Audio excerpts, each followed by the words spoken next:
Hi Aquarius! Welcome po sa ating channel at ito ang inyong Daily Gabay Tarot Reading for September 2, 2024. Please be reminded kung naka-resonate kayo, comment down. Kung hindi kayo naka-resonate, ibigay niyo po sa iba kasi general reading po ito. This is for you Aquarius ngayong September 2, 2024.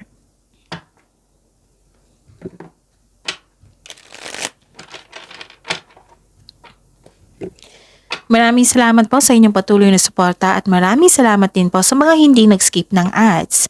Gamitin ang reading na ito bilang gabay lamang sa mga hindi pa subscribe na po kayo at click bell notification para malaman nyo na may bago tayong video. Para sa mga gustong magpa-reading po, may lumabas dyan sa screen nyo ngayon. Panoorin nyo po at sundin ang instruction, calling the attention sa mga suki ko dito na Aquarius. Open na po ang inyong Monthly Gabay Tarot Reading for September 2024.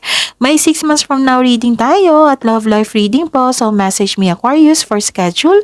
Maraming salamat po.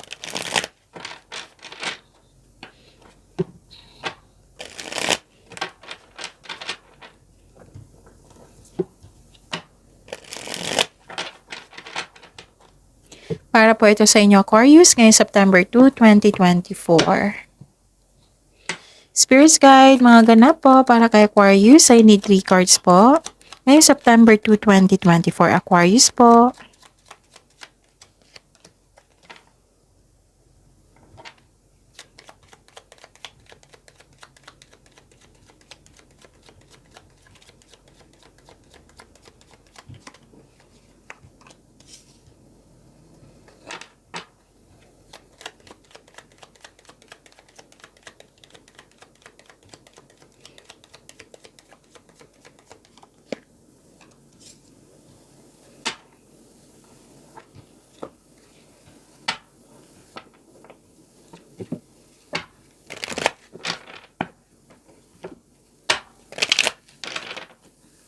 Spirits Guide, message nyo pa para kay Aquarius kay September 2, 2024. I need 2 cards po.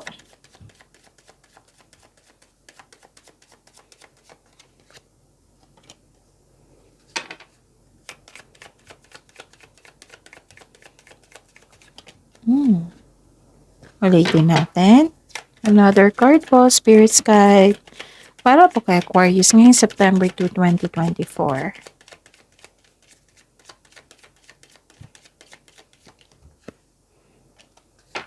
Okay. Aquarius, ngayong September 2, 2024, may nakita ako ditong kung stress kayo the other day, the other week, ngayon nagkaroon ng improvement sa inyong health po. Hindi lang health, kasi nakita ko dito you're taking time to our nature. Nagkaroon ng ng spiritual growth and personal development. May grupo ng tao dito, pwedeng relatives din ito or family. Oo, grupo ng tao na nagbigay ng suporta sa iyo. And wow, ang ganda kasi naka-receive kayo ng grasya. This is abundance and love is blooming and naka-receive kayo ng grasya, happy kayo, tapos naka-receive kayo ng regalo or tulong. Pwede din kayong nagbigay ng tulong kasi mahilig kayong magbigay ng tulong Aquarius. And nakita ko dito, this is rewards, awards, so I therefore conclude na si Aquarius, si Gemini, Libra sa mga cross-watcher dito, may abundance na nangyari sa inyo. Okay? May natanggap kayong abundance, grasya. Yes. This is overflowing abundance Claim nyo to Aquarius at lahat din ng air signs. Gemini, Libra, and Aquarius. Kitang-kita ko dito na gumawa kayo ng desisyon. Pero may reminder po ang card nyo po dito, Aquarius, na sana'y iwasan nyo. Iwasan nyo sanang magalit ngayon. Okay? Kahit pinoprovoke ka, kahit basta sikapin nyo po daw hindi magalit ngayon. Okay? Kasi may taong pasaway dito Oo. So, kung pwede po daw hindi kayo magpa-apekto Aquarius. Focus kayo dito sa grasya Focus kayo dito sa blessings na na-receive nyo. Itong overflowing abundance, itong love is blooming, itong natanggap nyo na regalo, tulong, ganun. Focus kayo dyan sa self-development nyo, sa spiritual growth, ganun. Tama itong ginawa mo dito na na may time kayo for nature. Okay? It might be lumabas kayo, nag-jogging kayo, tingin kayo ng mga puno, or nag-beach outing kayo. Okay. So, believe in your dreams, Aquarius. Ang ganda. All your dreams are coming true. Okay? And, kaya pala may nag-provoke sa inyo dito kasi may nakipag-competition sa inyo. So, ang sabi dito, summon courage and self-confidence. Be confident po daw and may competition na magaganap. So, kung pwede po daw na huwag magalit. Huwag ma-disappoint, huwag magalit. Yung be calm and relax. Yes. Kasi kailangan yan eh. Focus tayo dito sa binigay na blessings. Ang ganda-ganda ng blessings nyo. Overflowing abundance. Spirits Guide, ano pa yung energy ni Aquarius ngayong September 2, 2024?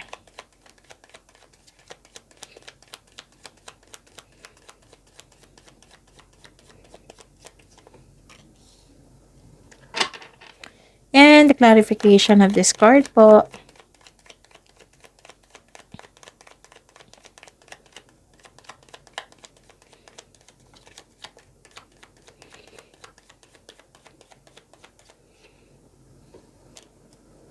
Okay. This is a daily reminder para hindi kayo makalimutan, para hindi kayo maguluhan or malito kasi kailangan din po kasi may mga bago tayong subscriber, okay? Panoorin niyo po yung last 4 days Gabay Tarot reading niyo po. Like for example, napanood niyo ito ngayong September 2, 2024. Panoorin niyo po yung September 1, August 31, August 30, August 29. Basta last 4 days kung kailan niyo to napanood. Yung simula ng kahapon, tapos last 4 days talaga. May nakita, okay. Ano yung sasabihin ko? Okay. Kung may nakita kayong repeating message, kung may nakita kayong repeating message, or may narinig kayong repeating message kahit dito, bigyan niyo po ng atensyon yan. Kung maaari po, bigyan niyo po ng solusyon at aksyon. Again, calling the attention sa mga suki ko dito na Aquarius, open na po inyong Monthly Gabay Tarot reading for September 2024. May 6 months from now reading tayo at love life reading po. So, message me, Aquarius, for schedule. Maraming salamat po. Inom muna ako ng tubig. Saglit lang po, Aquarius. Okay. Sana tayo. Ano ito? Okay.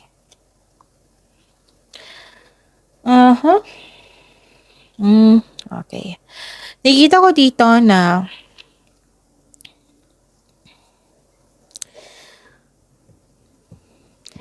may taong nagsiselos, may naiingit sa inyo. So, lumabas to sa Gemini. Ibang cards ha, pero lumabas talaga yung message na may nagselos, may naiinggit, may insecure, oo. Hindi niya pinapakita ang kanyang, pero sa iyo, hindi niya pinapakita ang kanyang true self. Pero ma-found out mo ito kasi nakinig kasi yung intuition. Okay? Malalaman mo ito kung sino siya. Kasi nga, ang sabi ng card dito, iwasan mong magalit talaga. May taong nagsasalo sa inyo. It might be this is competition. Kasi may subabas dito na competition. Kaya mag-ingat po daw, put boundaries po daw kayo. Tapos yung mga plano mo sa buhay, Aquarius, wag nyo munang i-share. Okay? Baka sirain niya eh. So, be careful, be wiser. Gamitin nyo po yung talino nyo. Okay?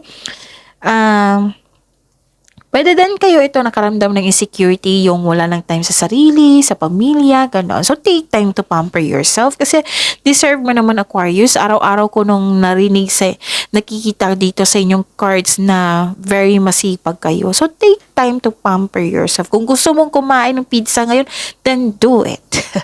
Kasi deserve mo. Deserve mo iyan. Kasi naging masipag ka sa araw-araw. Okay, bigyan niyo po ng oras niyo sarili, sabi po ng card dito. Tapos umiwas kayo sa taong nagprovoke sa inyo, yung mga taong nagsiselos. Okay? Hindi, ipag-isipan niyo na hindi worthy na bigyan mo sila ng pansin. Oo, kung masaya kayo ngayon, then, kasi nakikita ko dito, ang happiness mo dito eh. So, it might be, bakit kaya puro success yung nakita ko kay Aquarius? Bakit kaya nakatanggap siya ng ganitong money, ng opportunity na, bakit kaya ang saya-saya ni Aquarius ngayon? Naku-curious niyan eh. Gusto niyang istorbohin ka. So, anong gagawin mo? Huwag kang magpastorbo. Dito tayo mag-focus sa binigay sa inyo na blessings at pagyamanin niyo. Yan yung pinaka-importante. Ano ito? Okay. Okay. Nakikita ko dito, be confident. Kaya nga may sinabi ang card niyo po dito na summon courage and self-confidence kasi meron kayo niyan. Gamitin niyo. Okay? Be confident. Maniwala sa inyong sarili. Trust yourself. Kung may chismis man yan, may mga balita dyan, i-fact check nyo kung totoo ba yan or hindi. Tapos huwag kayo masyadong magpa-apekto. Dito tayo sa happiness mo ha, Aquarius. Tapos, okay. May nakita kong tao dito na ma-pride eh. Makinig po daw kayo sa advice ng ibang tao, pero at the end of the day, makinig kayo sa inyong sarili. Okay? And, gusto mo siyang kausapin. Yung taong yun. Kung gusto mo, then do it. Pero, kung mainit-init pa, o kung mainit ang ulo mo or mainit ang ulo niya, wag muna. Kasi sabi nga ng card dito na umiwas sa away, umiwas sa argument. Okay?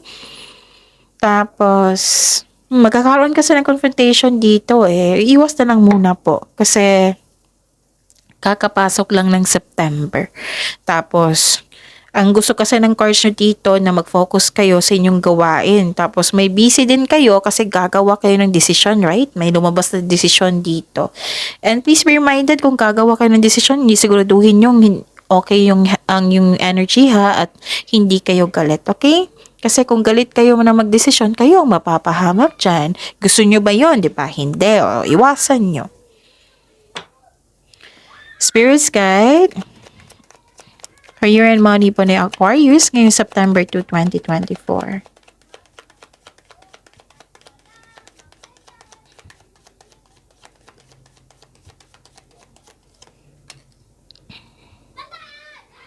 So, pasensya na po sa ingay ha kasi may naglalaro na mga bata. So, ang ganda ng energy niyan. So, hayaan natin, okay? Focus kayo sa mensahe dito para may makuha kayong gabay. Clarification of this card po, Spirits Guide. Okay. Okay.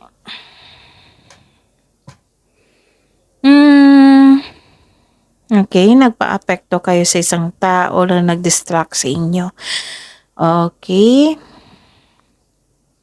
Ilang cards na po kasi nagsabi dito eh, na hanggat maari talaga na hindi kayo magpa-estorbo or magpa-distract sa tao na may iniisip na kompetisyon na hindi siya totoo sa inyo. Siya kasi ang may problema eh. Kung gusto mong kausapin, then do it. Kung open-minded siya. Pero better to have, mag-offer kayo ng prayer. Mention mo itong name ng taong ito, i-pray nyo, isuko nyo siya kay God, then hingi kayo ng divine assistance, then focus kayo sa mga gawain nyo dito. And kung maaari po talaga, wag kayong pumatol, wag kayong makipag-away kasi nagpo-provoke ito sa inyo eh. May hindi siya magandang intention sa inyo. So ano yung gagawin mo? Put boundaries. And okay. May naalala kasi kayo sa nakaraan eh. Sabi po ng card dito, try to look at what you need now sa present. Kasi dito tayo sa present kasi gusto mo magkaroon ng pag-asenso sa inyong buhay. So, focus tayo sa present. Bitawan na natin yung nakaraan. Kunin mo yung learnings doon sa nakaraan para magamit mo sa present para sa future. Okay? Tapos, don't worry, Aquarius, kasi nakita ko dito, you are guided to find peace. Yes, you are divinely guided.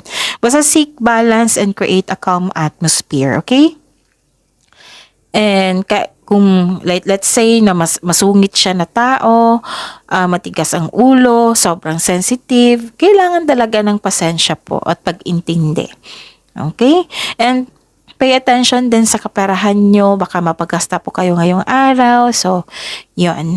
Dobleng ingat. And I-claim nyo to ha. You are guided to find peace. You are divinely guided. So, this is a clarification of your card here na may spiritual growth. Okay? Okay. Ano pa? And, nakikita ko dito,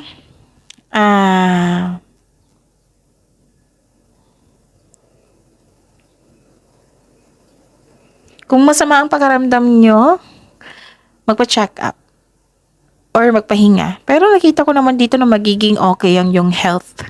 Oh, it might be stress kayo. Oh, don't worry kasi nakita ko naman dito yung healing. Okay? Okay. So, this is a clarification of your card here na believe in your dreams. Magtiwala sa inyo sarili. Magtiwala sa have faith in the universe. Kung exhausted ka, di ba sabi ko kanina sa inyo na kung exhausted ka dahil sa toxicity ng isang tao, toxic place, then magpahinga. Okay? Put boundaries kung kinakailangan. Kung work lang talaga, huwag niyong tanggapin yung ugali niya. Tapos kung hindi ka madaling magbigay ng trust sa iba kasi may nangyari sa nakaraan, then give chance to others. Pero put boundaries, mag-iingat talaga. Pagbalanse kasi ang kailangan dito. Okay? Guard your heart also. And focus on protect yourself. Protect your inner peace. Yes. Maraming iniisip ngayon si Aquarius. So, iwasan nyo mag-overthink ha, kung pwede po. Spirit's Guide. Love, life, self-love, partnership, and romance ni Aquarius ngayong September 2, 2024.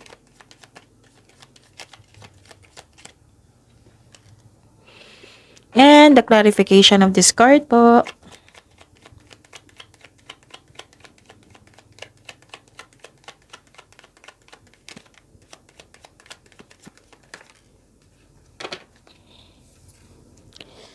Maraming salamat po sa patuloy na tiwala at suporta sa ating channel at maraming salamat din po sa mga hindi nag-skip ng ads.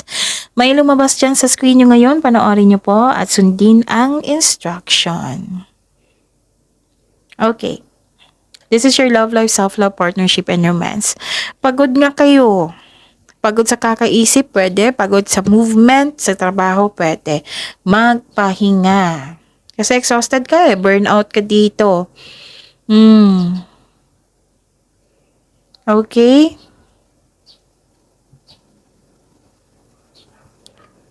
So, gawa po daw kayo ng decision. Pagod kayo. Kahit anong sasabihin mo, gusto ko na mag-give up. Pero, sinasabi mo lang yan kasi pagod ka. Magpahinga po. Ano pa? Hindi ko kasi dumilim. Siguro uulan. Lights on ko muna ha. Saglit lang po, Aquarius.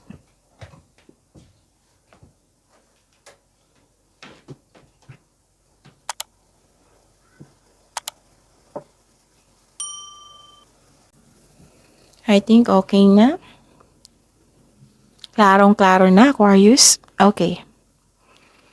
Yun yung sabi ko sa inyo na don't push yourself so hard. Kung nahirapan kayo magpahinga, huwag mag-isip ng hindi maganda kasi mag-create kayo ng blockages niyan kung pwede po na magpahinga kayo tapos gawa kayo ng solusyon. May sama kayo ng loob na sa isang tao Alam nyo ba kung magkakaroon kayo ng ganyan? Posibleng magkakaroon ng blockages po. Paano makakapasok yung blessing sa inyo? Kaya kinausap kayo ng card nyo po dito na kung pwede, halos every card na kung pwede po na huwag kayong magalit kasi kakapasok lang ng September. Kung pwede po. Kung may sama kayo ng loob, isuko nyo siya kay God. Isumbong nyo. Kung kailangan iiyak nyo. Oo. Kasi na-disappoint kayo dito Kung may delay, may dahilan yan. Okay, ang sabi kasi dito is accept and move forward. The past cannot be changed. Kailangan mo lang itong tanggapin na nangyari ito. Lahat naman ng magpagsubok ay may naiwang aral sa ating buhay. After nito, kung bibigyan mo ng solusyon, magkakaroon niya ng awakening. Okay, magkakaroon niya ng self-assessment. Okay, magkakaroon ng yung accept your mistakes as well sa person mo. So, you can successfully let the past go. Yun ha. So yun ha, Aquarius, focus kayo sa grasya na binigay sa inyo. Blessings, overflowing abundance, health improvement, tulong, unexpected tulong, regalo. Oo. Diyan kayo mag-focus, okay? Kung pagod, magpahinga. So, claim positivity, huwag kayong ma-disappoint kung pwede po. Claim positivity and blessings. Claim these blessings po. See you tomorrow, Aquarius. Please like, subscribe, and click the button for notification para updated po kayo sa daily tarot reading natin. Maraming salamat po.